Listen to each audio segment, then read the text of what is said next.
Hey you! What's good? It seems that I'm out of focus. Maybe not. Maybe I need classes. All is well. Yesterday, I received an awesome question, and in this video, I will give a long answer. That's why I kind of needed to record it and also edit it. March 2020, in the midst of Koruni party, the time where every market dropped, something momentous happened. Yours and everyone else's future changed on that day, and many people didn't even realize that. But what changed? Well, Silly will tell you. But first, smack that subscribe button and hit that like as well. I am here to beg. Stay until the end, and I will also try to predict what will happen to crypto markets and financial sector overall. Oh, Silly, you financial predictor! Well, to be honest, I am here to toot my horn a bit. But let's get into the video. March 2020. As markets fell, we gobbled up everything we could. It was the best time to buy in the beginning of 2020. All the signs of this so-called black swan were in the charts in 2019. I just didn't know what would be the catalyst. I kept telling my friend who owns a printing shop that, damn it, I see something coming, you know, very bad for people, but very good for buying assets. But something has to happen. He had a friend who's a banker, and he told him that no, everyone has a lot of money and there will be nothing wrong and everything is good. But I smelled something. I smelled desperation. So I kept telling him that move your cash into the assets, but I digress. So I remember the day when all markets fell. It was due the Koruni, you know, dumpy wumpy. So I remember the day when oil dropped to negative. People actually had to pay to get rid of their own oil. It's absurd, and that really happened. People were forced to purchase their own oil again. Kinda. Silver price created the biggest ascending triangle ever seen. It was clear as day that $14 per ounce was going to be doubled. So I hoarded every piece of silver in Estonia that I could get my hands on. I purchased those 1 kilo coins, you know, and wow, surprise, surprise. A month after that, no one was selling them anymore. David, our silver and gold dealer here in Estonia, they closed down their 1 kilo gold selling options.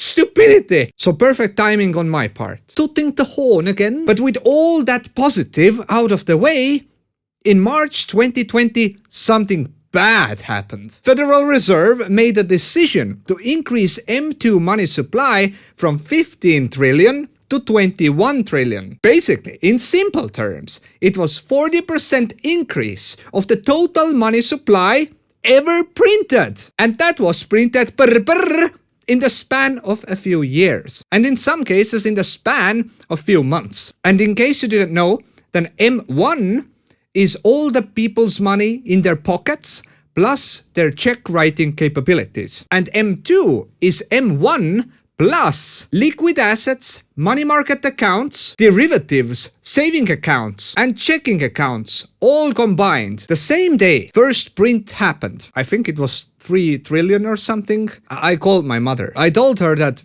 hey, you just lost 20% of your pension and your savings. I had to explain to her that whatever she had on savings accounts that weren't in assets, like the savings account that has timely lock, you know, and yield approximately 2% or something, all the liquid cash, everything would devalue in the upcoming spike of inflation. And this would all happen in 12 months. Here is the rule. And you remember this, whenever Federal Reserve makes a move, quantitative easing, quantitative tightening, it doesn't matter, the effect for the consumer, the ordinary person, will be felt exactly in 10 to 12 months. I said exactly loosely. So we had time to react. Yeah, also, markets always react right away, because markets are forward-looking. So don't get confused. When it's quantitative easing that begins today, in 12 months, you will probably see prices going up and you making less. When it's quantitative tightening, then in 12 months, you will probably have to pay a lot more for your bank loan if you're getting one. So it was quite easy to predict the future on that part. Now, we kept printing in 2021 and also in 2022.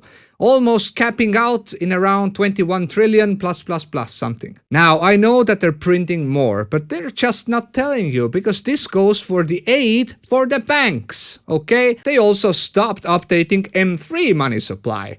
So, yip-de-doo-da. That means that the real inflation is yet to be seen. So previously mentioned, let's just take this simple conservative 40%. This gives you a dilution of your net worth that wasn't in assets and applies to your savings account and whatever you had lying around in cash. Now, cash is still king. It was funny to see in the last few years people reacting, oh, why are prices so high? Why is my paycheck not enough anymore? I mean, that wasn't surprising, really. It was just sad to see, to be honest. Although I was ready, I still keep spending more, and that is not awesome at all. To be honest, this 40% of inflation has affected Estonians' everyday life very much. Salary isn't going up. Apartments, some cost 50% to 60% more than they used to in 2019. Government comes up with new taxes, both car tax, registration tax.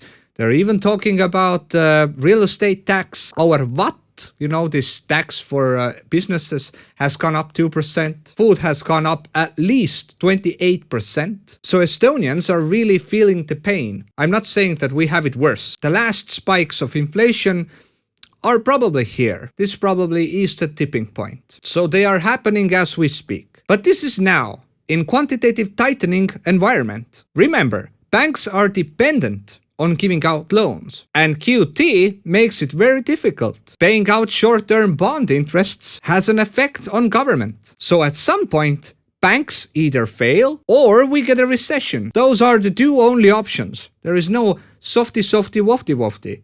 Someone loses. But it's usually us. Government makes their losses back by hiking up taxes, which is a burden to our citizens. But I digress. People in 2020, what should have they done? I know, shoulda, coulda, woulda, and maybe some Europeans say that, oh, but the US did that, silly, that doesn't affect European people, US did that, European is different.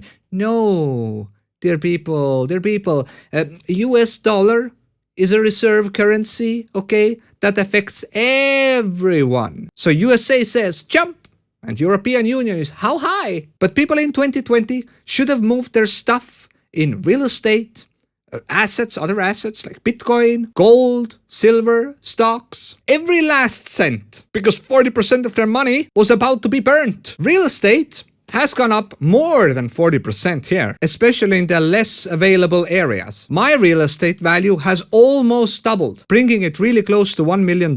Almost unreachable amount of money by today's standards. Quantitative tightening makes it difficult to borrow and expensive to borrow. Rising prices make it impossible to save. And this was all written in stone 4 years ago. Now, what will happen in the future, in the handful of months? Federal Reserve will release the brakes, hitting that gas pedal once again, slowly at first, but quantitative easing will begin. Risk-on markets will react first. They will go up, but ordinary people will feel the effect in 12 months. Their life will be better then. As money is more available and cheaper, yes, inflation will continue, but not as high. Your salaries will catch up a bit, but slowly. But to be honest, all people want is credit, which will be readily available. Most people don't even count on their paychecks. It's just something to show the bank that they can afford it in the future. Bank will give you the money, will loan you your phone, will loan you your PC or laptop or whatever, your car. They will ask you interest to compensate the inflation. You will own nothing and be happy, just as planned. Simply because you can get everything with credit. You don't need to buy it anymore. Now, what crypto markets are concerned, I believe that we are more than half the way through our bull market. Maybe we've already topped. I don't know. I don't like the look of the last 2 monthly candle, but this is an unlikely scenario. I still think that we have very green and lovely days ahead. Bitcoin dominance will still go up in the upcoming months. 60% has been my target for 2 years. When we get up to the higher 50s, alt season will begin. It will begin right when quantitative easing starts. As mentioned, risk-on markets will react first. This will be the green light for your bag, my bag as well. And even the shittiest altcoin will bump. Everything you hold that has merit will probably lag behind, because this is how markets work. You do your research, and you still earn less. Thousands of new projects with low liquidity, do thousands of percent up, million% up. But you hold your very shiny good altcoin will do plus 200%. Ugh. But you will not lose your brain cells over that, okay? You will stay strong because we took positions with very cheap prices. You don't want to mingle there, this, there, that. You don't want to do that. Because if you lose your head, you will lose everything. Keep your eye on the price. Wait until the price meets your targets. Take profits before they go to your targets. The simple answer is there is only two possible scenarios here. We either have an alt season or we don't. We've already topped. There's no second outcome. We need retailers. We need grannies. We need taxi drivers to get into the market. They are where? Where are they? I'm like this John Travolta looking for retailers. They are nowhere. You know why? Because they don't have money now. They spent it all. Their interest rates on their bank loan payments for their apartments have gone up. They haven't tasted a nice juicy steak in months. So whenever you see banks and institutions telling people to buy again, you know that this is the last months. Those are the last months of the bull market. And I'm sorry to say, after QE starts, we probably have a handful of months till the top anyway. It's usually when alt season begins. Anyways, I don't want to be pessimistic. This was an optimistic video. As you can probably tell, the best is yet to come. Don't worry, because last month of the bull market is the best. This is where your final gains, your final multipliers are made. Anyways, I hope that you enjoyed this video. If you did, hit that like, smash that bell, and if you dare, subscribe as well. I'm SillyLlamaz and thanks for watching. Till next time.